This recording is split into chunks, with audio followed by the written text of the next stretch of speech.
ha tingut lloc la Mesa Sectorial d'Educació per tractar el concurs de trasllat estatal.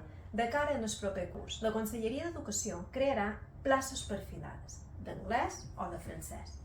Doncs UOP s'oposa a aquesta perfilació, perquè les places orgàniques dels centres no se poden perfilar, ja que romp amb la igualtat d'oportunitats, afavorint seleccions subjectives i arbitràries per part dels equips directius.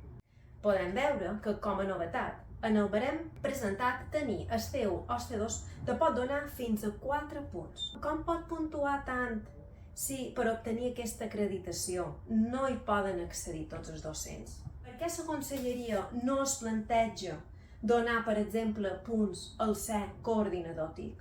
Ens han respost que no tenen marge de maniobra per acceptar la nostra proposta. El tercer punt que volem fer notori és que hem demanat que puntuï el fet d'haver superat el procés selectiu. La Conselleria ens ha negat rotundament aquest punt.